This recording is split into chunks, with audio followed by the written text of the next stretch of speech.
Hi, my name is Jamie Rusi, and I'm the treasurer for the Fairfax County Council PTA. Today, I want to review financial reviews and money matters for summertime for treasurers. The first set of taskers are for June and July. You have to prepare financial files for your financial review. You then present those files to your financial review committee or your auditor or CPA. This is done according to your bylaws. Schedule a transition meeting with the incoming treasurer to turn over all of your records and ensure your final dues have been collected for the year and have been paid to the Virginia PTA and the Fairfax County Council PTA prior to June 30th. In July and August, new treasurers will take over financial records once your financial review is completed and presented to the board for adoption. You also need to make sure that there are necessary changes to signature cards for the bank. So if you have new signatories, everybody has to go to the bank and be placed on the bank accounts. You'll go over the books and set up files to suit your preferences. Establish procedures for reimbursements, paying bills, money handling, and guidelines to present to your board for approval. Most times, these are in your standing rules. You'll also have to draft and present a budget to the board, provide any startup cash needed for opening or open houses and orientations, ensure your insurance premiums are paid, attend any trainings that are necessary, and file taxes. So tonight's focus is on financial reviews. This is a two-part process. The treasurer has a role and the financial review committee has a role. For the treasurer, you have to gather your records and complete the financial management checklist. The financial review committee has to review the checklist and complete the financial review forms. Please remember, the financial review committee is 3 people, none of whom were signatories or reconcilers on the account for the current fiscal year. Your financial review should be complete before your treasurer begins the new year as well. Please remember that any time during the year a new treasurer takes over, even if it is not at the end of the fiscal year, a financial review must be completed. If you have a new treasurer and a new president, this is the perfect time for them to serve on this financial review committee so that they become familiar with all of the financial procedures and learn what needs to be done for the finances through the fiscal year. So let's take a look at the financial review. This is a list of all of the documents treasurers are required to keep in their treasurer notebooks. Now you could keep that in hard copy on paper, you can keep it electronically. It is completely up to you as long as those records, in whichever format you have them, can be transferred to the financial review committee and the next treasurer. So as you can see, it is a very long list of documents, but this is good financial management. This piece is the top of the page that treasurers will fill out. You'll put the full PTA name, the city, your EIN number, that's your employee identification number. That's the same number that you need to file taxes. Then you'll add the information for the treasurer, the president, and the secretary of the year being reviewed.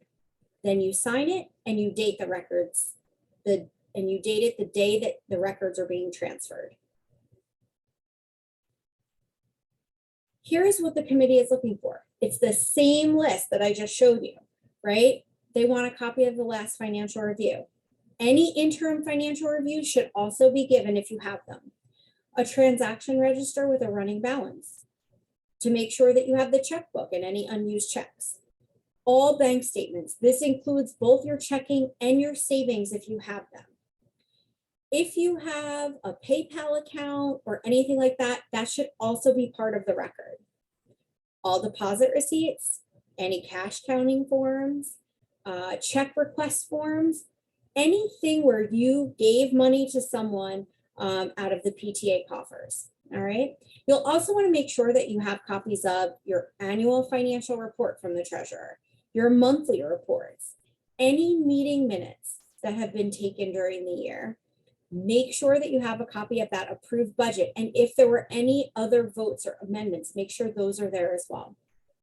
And please make sure if you have this electronically, especially, that they're dated according to when they were approved by your general membership. You'll also need a copy of your local unit bylaw forms, any IRS tax filings, a copy of your insurance policy, the Virginia sales tax exemption, if your PTA has one, and obviously your 501c3 determination letter. This is a list of the questions that the committee is going to answer. All right. These, for some treasurers, I like to do mine first, right? I like to go through the financial review and do it myself. Make sure I've got everything in order before I hand it over. You can choose to do that or not, totally up to you. But it will give you a really good idea of what they're going to find. So does the amount on your statement at the beginning of the fiscal year match your end of year financial review from that same year? Were you reconciling bank accounts? Even though it is not required that you have a piece of paper that says who reconciles the accounts, it's a good idea to put that in your binder or the materials that go over to your financial review committee so it's easily found. You also want to make sure, hey, did everything get signed by 2 different people or was it sent by the bank? If yes, you're good to go. Did you have insurance? Did you file your taxes on time? These are all things that your financial review committee is going to go through that binder and be able to say, yes, it was, no, it wasn't. Now, of course, a no on one of these questions doesn't mean you fail the financial review. It just means this is an opportunity for improvement for your board next year. The next part is really a review of the finances. And I know this is a little bit small here, but basically what you want to make sure that you're doing is that you are calculating your beginning balance on July 1. And please make sure that that balance includes both your checking and your savings because you want to represent the entirety of your cash on hand. All right. The second line looks at total receipts, all the income and deposits that you've had. The next is your total cash on hand at June 30th, right? Which is the sum of 1 and 2. Then you want to know total expenses, right? Everything that your PTA has spent. And then your ending balance on June 30th is really going to be your cash on hand minus your total expenses, all right? And that should match what your bank statement says as of June 30th. It also gives you a spot to say, hey, you know, at the end of the year, we wrote some checks and they hadn't been cashed yet by June 30th. And here's where that is. If you have any outstanding deposits, that also goes here. So you can kind of say, hey, on June 30th, I went ahead and did a deposit, but it didn't show up on the bank statement. That's outstanding. And then the final is your ending balance, which is subtracting line 7, which is your outstanding checks, from line 6, which is your bank statement at the end of the year. And then you add line 8, which is any deposits that haven't gone through. All right. At the end of the day, what your team wants to see is that line 5, ending balance as of June 30th, according to you, and line 9, the ending balance, is the same. If they are the same, the accounts can be reconciled. If not, there may be a problem.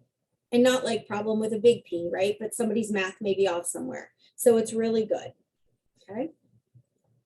Usually if you see a problem there, it's with your outstanding checks and deposits. So going back to your bank records, making sure that those are correct and that you've represented them correctly. And again, this is the main piece that I like to do beforehand. I like to know for myself if everything adds up. You can choose to do that or not. It's totally up to you. Finally, this is where the review committee or your auditor or CPA, depending on how you're doing this, has an opportunity to say, hey, this was great, everything was good for the year, or hey, here are your opportunities for improvements. And then you as the treasurer or the next treasurer who's coming in behind you can take these things and figure out, okay, do I have to make some standing rules about this? Is there a form that we're missing somewhere? Do we not keep accurate enough records? And then you can make those changes as you go forward into the new fiscal year. Obviously, once all of this is done, the committee signs off. That's what's here at this portion. The committee signs off and you present it to your board. All right. So once your review is over and done, there's a presentation of this review to your executive board. Usually this happens August, September, depending on what your summer meeting schedule is. There is an acceptance by the incoming president and treasurer. They sign the financial review form and then it's uploaded into Member Hub. Once this portion is complete, once it has been presented to the board and everybody's signed off, you can continue with financial transactions for your PTA. And then what you'll wind up doing is once all of that is said and done, you'll go ahead and present the findings of your financial review to the general membership at your first meeting of the year. Now, I know that was a lot and we covered it very quickly. And I am super thankful, as I'm sure you will be as you get into this, that they shortened the financial review questionnaire quite significantly for this year. And it is very simple to get through. It just asks questions about all the normal things that a treasurer should have. So given that, if you are with us on training night, I'm happy to answer any questions that you may have. If you do not attend in person, but you're watching this later, please email me at treasurer@sccpta.org with any questions you may have. Thank you so much for joining us, and I look forward to working with everybody. Have a great evening.